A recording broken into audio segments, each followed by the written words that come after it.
آج ہم حضرت لوط علیہ السلام کا واقعہ سنیں گے۔ حضرت ابراہیم علیہ السلام کے زمانے میں ہی ایک دوسری بستی میں اللہ پاک نے حضرت لوط علیہ السلام کو اپنا پیغمبر بنا کر بھیجا۔ حضرت لوط علیہ السلام کی قوم کے لوگ بڑی بے شرمی کا کام کیا کرتے تھے، چوری ڈاکہ اور زنی وغیرہ۔ حضرت لوط علیہ السلام ان سے کہتے کہ تم ایسا کام کیوں کیا کرتے ہو جو تم سے پہلے دنیا میں کسی نے نہیں کیے؟ تم عورتوں کو چھوڑ کر لڑکوں سے بے شرمی کی بات کیا کرتے ہو؟ ان لوگوں کے پاس کوئی جواب نہ تھا، اس لیے انہوں نے حضرت لوط علیہ السلام اور ان کے خاندان والوں کو کہا کہ یہ بہت پاک بنتے ہیں، انہیں گاؤں سے نکال دو۔ حضرت لوط علیہ السلام نے ان کو پھر سمجھایا کہ جو کچھ میں کہتا ہوں وہ تمہاری بھلائی کے لیے کہتا ہوں، کہ تم اس نصیحت کے بدلے میں مجھے کوئی پیسہ یا مزدوری دو۔ اس پر وہ کہتے کہ جا، ہم تیری نہ مانیں گے، اور ہاں اگر تو سچا ہے تو جس رب کے عذاب سے تو ہم کو ڈراتا ہے وہ ایک دن تو ہم پر لے آ۔ یہ بات کر کے وہ لوگ اپنے برے کاموں میں پڑ گئے، مگر انہوں نے خدا کو للکار کر اچھا نہیں کیا۔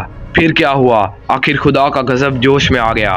اللہ تعالیٰ نے فرشتوں کو خوبصورت لڑکوں کی شکل میں حضرت لوط علیہ السلام کے مکان میں بھیجا۔ حضرت لوط علیہ السلام کو پتہ نہیں تھا کہ یہ فرشتے ہیں، اس لیے جب لڑکوں کو دیکھا تو بہت غمگین ہوئے کہ یہ لڑکے میرے ہاں مہمان آئے ہیں، مگر میری قوم کے لوگ ان لڑکوں کو پریشان کریں گے۔ لوط علیہ السلام کہنے لگے، آج کا دن میری مشکل کا دن ہے۔ ادھر جب لوگوں نے خوبصورت لڑکوں کو لوط علیہ السلام کے گھر پر دیکھا تو دوڑے ہوئے آئے، کیونکہ یہ لوگ پہلے ہی سے برے کام کرتے تھے۔ حضرت لوط علیہ السلام نے ان سے کہا کہ اے میری قوم، خدا سے ڈرو اور میرے مہمانوں کے بارے میں میری عزت خراب نہ کرو۔ تم انہیں چھوڑ دو اور میری لڑکیوں سے شادی کر لو۔ کیا تم میں کوئی بھی بھلا ماس نہیں ہے؟ آگے سے وہ کہنے لگے کہ تم کو معلوم ہے کہ تمہاری بیٹیوں کی ہم کو ضرورت نہیں، ہمیں جس کی ضرورت ہے وہ تم جانتے ہو۔ لوط علیہ السلام نے کہا کہ کاش مجھ میں تمہارے مقابلے کی طاقت ہوتی، یا میں کسی مضبوط قلعے میں ہوتا۔ فرشتے جو خوبصورت لڑکوں کی شکل میں آئے تھے، انہوں نے جب حضرت لوط علیہ السلام کو اتنا غمگین دیکھا تو کہا، اے لوط علیہ السلام، ہم تمہارے رب کی طرف سے بھیجے ہوئے فرشتے ہیں، یہ لوگ آپ تک ہرگز نہیں پہنچ سکتے۔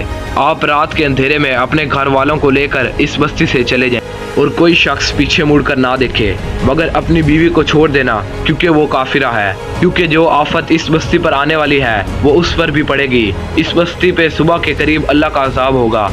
حضرت لوط علیہ السلام خدا کے حکم کے مطابق اپنی بیوی کو بستی میں چھوڑ کر باقی سب لوگوں کو رات کے اندھیرے میں لے کر چلے گئے۔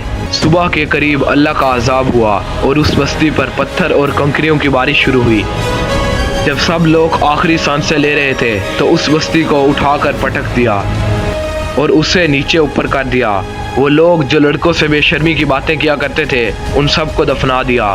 یہ تو تھی ان کی دنیا کی خرابی، اور دوزخ کا عذاب اللہ تعالیٰ کے ہاں جا کر ملے گا علیحدہ۔ خدا تعالیٰ ہم سب کو ایسی بے شرمی کی باتوں سے محفوظ رکھے کہ جس کی وجہ سے اس قدر سخت عذاب آیا کہ زمین کو بلند کر کے الٹا پلٹ دیا۔ دوستوں کمنٹ میں آمین لکھو اور چینل کو سبسکرائب کر دینا کہ ہر ویڈیو آپ تک پہنچ سکے اور آپ کو اسلام کے مطابق اور بھی نالج ملتا رہے۔ ملتے ہیں اگلی ویڈیو میں، تب تک کے لیے خدا حافظ۔